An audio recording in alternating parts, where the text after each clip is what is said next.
value. Okay, here let's compare it to the business world. Okay, let's say you've got, let's go to a car dealership. Okay, and this is the most successful car dealership in its state. Okay, now, do you just take the salesman that has the best sales numbers and go, well, that's the most valuable person of this company? Absolutely not. He might be like that, but to have, maybe he's got high sale numbers because he sells a lot of cars that are all pieces of crap, and don't cost a lot of money, and so he's moving a lot of units. But maybe you've got another person on your sales team that, while he moves a lot less units, the cars that he sells are very expensive, hard to sell cars. So that even though maybe the total dollar amount and the total vehicle amount don't match up, one could argue that his contribution is more valuable than the first person in the example. I'm not saying it is or it isn't. I'm just saying, what I am saying is that there are much more intricate and accurate ways to measure a person's value in how much they are contributing towards a team's success. And when giving individual awards for something like that, you can't just default cross everyone off the list that isn't on the most successful team. Okay? You need to figure out how much each person contributes to their team's success. That's how you measure value. And the person who contributed more to his team's success than any other person contributed to their team's success, the amount of the team's success it's almost irrelevant. Okay, as long as there was success. You're trying to, the whole point is to acknowledge the individual who contributed the most to his team. And that's, for the second year in a row, that has not been Steph Curry. If it was, he would be winning the finals MVP. Or he wouldn't be winning the finals MVP because he's not playing well, and his team would actually lose as a result of it, because that's how valuable and important his production is to his team's success. But the numbers prove over and over and over again that with Steph Curry and the Golden State Warriors, his measurable statistical contributions are not remotely as valuable as a lot of other guys in the league. Maybe not even on his own team. He might not even be the MVP of his own team. That might be Draymond Green. As much as I don't like him as a person, everyone wants one on their team as far as a player goes. But I'm sure next time at this week we'll be talking more Golden State Warriors, and we'll probably be talking about where they fit in the greatest teams of all time, and could they beat the 96 Bulls? Could they beat the Jordan Bulls? Could they beat the Showtime Lakers? Could they beat the Bird Celtics? Could they beat the Russell Celtics? Could they beat the Mike and Lakers? Could they beat the Shaq and Kobe Lakers? Where do they fall on the greatest teams list of all time? That's probably what we'll be talking next week. But closing out, a little bit of basketball, NBA talk here before moving on. The draft is coming up 2 weeks from tonight, June 23rd. Timberwolves currently picking 5th, so you can bet your booty that the following 2 weeks we will be discussing some of the potential options of who to select or what to do with that 5th pick, and some of the player prospects that we should be looking forward to and getting possibly excited about wearing a Timberwolves jersey next season here in Minnesota. Now, our final NBA basketball talker is here in Minnesota with a Minnesota Star. A few days ago, I say the term star loosely, a few days ago, one Ricky Rubio came out. He was doing an interview over in Europe, in Spain or whatever, where he lives and where he's from. And he made the comment that if the Timberwolves don't make it to the playoffs next year, he will strongly consider leaving us. To which I burst out into immediate laughter, like just repeating it now. I can't help but laugh. But so, of course, leave it to Ricky Rubio. We finally got it to a point here after over 10 years of suffering, being a terrible, irrelevant, crummy organization post-Kevin Garnett era. We've finally gotten to a point where we've got young talent that we like and we're excited about, new coaching staff. There's a justified hope and optimism here amongst the Timberwolves fan base. And we've finally been able to unify and come together. And yeah, I'm a T-Wolves fan, and it's okay to be a T-Wolves fan, and we're actually going to be good here, really good for a long time, most likely. We got Big Cat, who is the real deal, and then we got Wiggins and Levine, and we brought in Thibodeau to coach it, and just we're finally on to something here. Our suffering is going to end, and then leave it to Rubio, when we're all finally coming together after over a decade, to divide us with comments made in an interview. Because now, on one hand, you've got half of the Timberwolves fans, being true Minnesota fans. Just like, I love everybody that's on my team because they're on my team and I support them all and I'm always optimistic and yeah, sure, you betcha.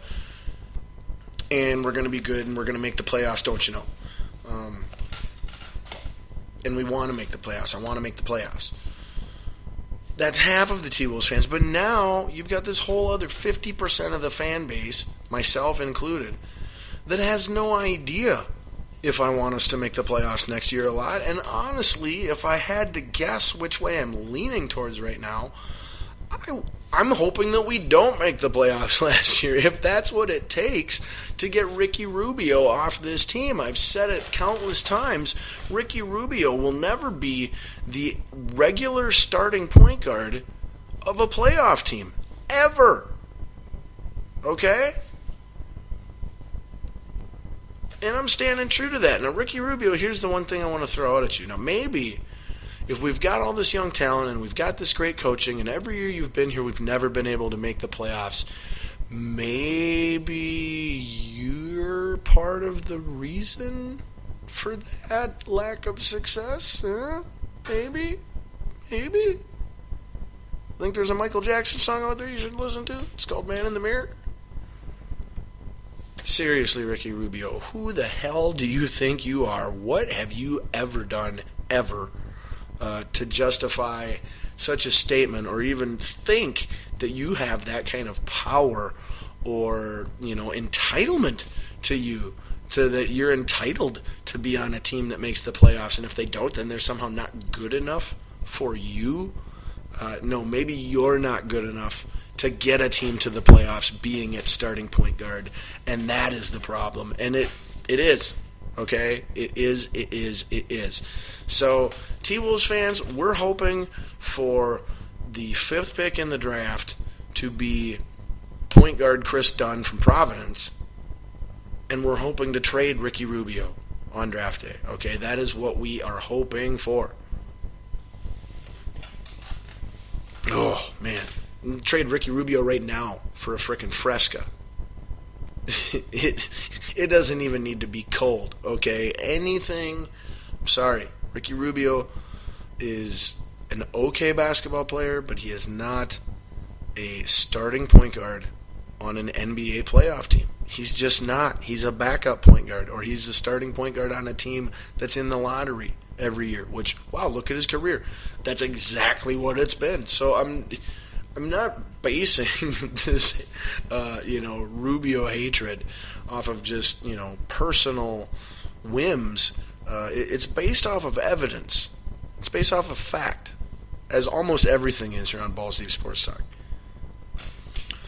So, alas, us T-Wolves fans possibly are going to have to sit through this whole year cheering for them to win, and then we get up by a little bit and we're going to go, no, wait, maybe we should lose so we can get rid of Rubio. Hey, at least if nothing else, we'll be emotionally invested to everything that goes on for an entire season, which, hey, that alone is a step in the right direction for professional men's basketball in the state of Minnesota. So let's use that to segue to professional women's basketball, because here in the land of 10,000 plus lakes, we got that going on. We have the defending WNBA champs, Minnesota Lynx, winning their third championship in the past 5 years. Yes, I believe past 5 years. Might be 6, but I'm pretty sure it's past 5 years. They have never, the 2 times that they have won it previous to last season, they were unsuccessful in their attempt to repeat. This year hopes to change that. 3rd time's a charm, all that biz.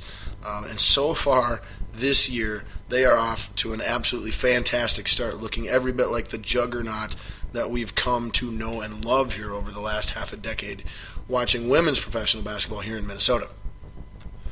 And as a matter of fact, they are 8 games into their season here. One team is 6 games, one team is 10 games, but almost all the teams here are 8 games into the season. The Minnesota Lynx are one of them, and ironically enough, they are not even in sole possession of first place in their conference. We've got a Western Conference and an Eastern Conference. We're in the Western Conference. We are 8-0, currently tied for first place with the also 8-0 Los Angeles Sparks. Everyone else, the 4 other teams in the Western Conference, are below 500.